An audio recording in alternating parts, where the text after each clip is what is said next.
Hello and welcome back to my channel guys. तो भाई जैसे कि आप देख सकते हो सुबह सुबह की शुरुआत हो चुकी है मेरी चाय के साथ, क्योंकि आपको पता है ये है मेरी एनर्जी ड्रिंक। तो फटाफट से मैं बना लेती हूँ अपने लिए और मम्मी के लिए चाय। और ये है मम्मी की चाय गुड़ वाली, वो मेरी चाय है चीनी वाली। तो फटाफट से मैं पीती हूँ चाय। उसके बाद लग जाती हूँ अपने काम में, यानी कि झाड़ू पोछा, जो कि डेली का काम है। और आज एक भयंकर काम करना था मुझे। भयंकर इसलिए कह रही हूँ क्योंकि भाई एक्वेरियम को साफ़ करना और जिस घर में बिल्लियाँ हों उस घर में मच्छियों का काम करना बहुत ज़्यादा रिस्की है। तो पहले तो सुबह मैंने नाश्ता किया, फटाफट से चीले बनाए और नाश्ता वास्ता करके मैं चली गई थी अपनी लाइब्रेरी को। और यहाँ पे देखो दोनों ट्विन्स कैसे बैठे हुए हैं।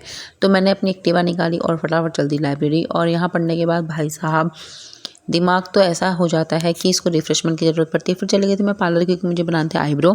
आईब्रो बनाने के बाद मैं आई घर, और घर आके मैंने किया लालू से बहुत सारा प्यार। उसके बाद लग गई मैं अपने भयंकर काम में, यानी कि जो मैंने आपको बोला था। और जैसे ही मैं ये काम करना शुरू किया वैसे ही मेरा लालू आके मेरे साथ में बैठ गया। और भाई मैंने आपसे कहा था उस घर में काम करना मच्छियों वाला, जिस घर में बिल्लियाँ हों, बहुत ज़्यादा रिस्की हो जाता है। और वो बहुत ज़्यादा रिस्की हो रहा था मेरे लिए। और मुझे हर बार ये डर लग रहा था कि अगर मैं मच्छियाँ निकालूंगी और बाई चांस कोई मच्छी बाहर निकल गई या मेरे से छूट गई गलती से भी, तो वो उसके लिए बहुत ज़्यादा दिक्कत हो जाएगी। ठीक है, तो मैं बहुत डर डर के काम कर रही थी। तो बहुत मशक्क़त के बाद एक्वेरियम थोड़ा बहुत साफ़ हो चुका था और उसके बाद मैं चली गई थी ड्यूरी, क्योंकि मुझे काम था।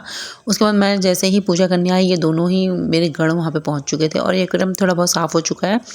उसके बाद मैं चली गई थी यहाँ पे जानवरों को दवाई खिलाने के लिए, और जो कि बहुत ज़्यादा रिस्की काम है, रिस्की और टफ काम है। और भाई जो ये बोलता है ना, तो जानवरों को समझ में नहीं आता, सब समझ में आता है भाई उनको। तो जैसे तैसे इन सबको दवाई खिलाई। तो आज के लिए इतना ही, मिलते हैं नेक्स्ट ब्लॉग में, तब तक के लिए बाय बाय।